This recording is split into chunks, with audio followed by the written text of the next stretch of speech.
और वहीं अपनी पार्टी के सरबराह सैयद अल्ताफ बुखारी ने कहा है कि दहशतगर्दी के मसले पर सियासत नहीं की जानी चाहिए। उन्होंने दहशतगर्दी से मुतालिक वाकयात में अचानक इजाफे पर मरकजी हुकूमत को निशाना बनाने पर डॉक्टर फारूक अब्दुल्ला को निशाना बनाया। अल्ताफ बुखारी ने मरकज पर जोर दिया कि वो सिक्योरिटी फोर्सेस को फ्री हैंड फराहम करे ताकि पूरे जम्मू कश्मीर के तमाम हिस्सों से दहशतगर्दी के बुनियादी ढांचे को खत्म किया जा सके। जम्मू कश्मीर अपनी पार्टी के चीफ सईद अल्ताफ मोहम्मद बुखारी साहब, सर कितना आप कंसर्न है, क्या कहेंगे जो फिर एक बार अटैक हुआ है, कितनी बड़ी अलार्मिंग चीज? समीर जी, ये बहुत ही कंसर्न का मसला है। मैं देखो आपको सच बताऊं, वादी कश्मीर में मिलिटेंसी 1990 से थी, लेकिन तकरीबन 99% कंट्रोल हो गई और खिते जम्मू में तो वर्चुअली 100% कंट्रोल था।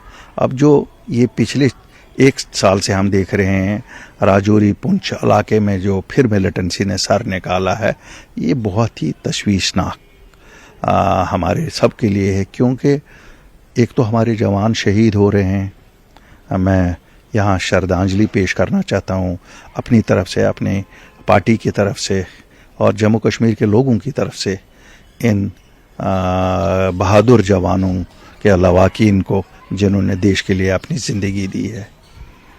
कहीं ना कहीं पे सरकार को इस पे सीरियसली सोचना होगा कि ये मसला आखिर क्यों सर बाहर निकाल रहा है।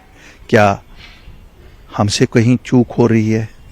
क्या कहीं हमारी स्ट्रैटेजिक प्लानिंग में कहीं कमी आ रही है, या दुश्मन हमसे ज़्यादा शातिर निकल रहा है?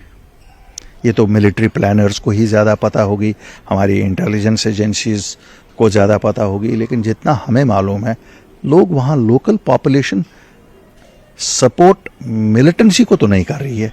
जहाँ तक हमारी इन्फॉर्मेशन है, लोकल पॉपुलेशन सरकार के साथ बराबर है।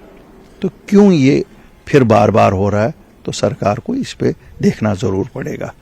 जहाँ ये कहा जा रहा है कि हम जी विलेज डिफेंस कमेटियां बनाएंगे, तो मैं सरकार से आग्रह करूंगा कि इन एरियाज़ में उनको चाहिए कि जितने भी, एक तो आमतौर पे ये था कि माइनॉरिटी को आप विलेज डिफेंस कमेटियों का कहते थे कि वो अपना दिफा करें। मुझे लगता है वहाँ माइनॉरिटी आपको कम मिलेगी, वहाँ मेजॉरिटी कम्युनिटी को भी आपको हथियार देने चाहिए, कि वो बहादुर कौम है, बहादुर लड़ेंगे, पहले वो लड़ेंगे और फिर आप अगर निहत्ते उनको बोलोगे कि आप लड़ो, क्यों? आपको तो बहुत सारे गांव ऐसे मिलेंगे जहां आपको माइनॉरिटी कम्युनिटी का कोई नहीं मिलेगा।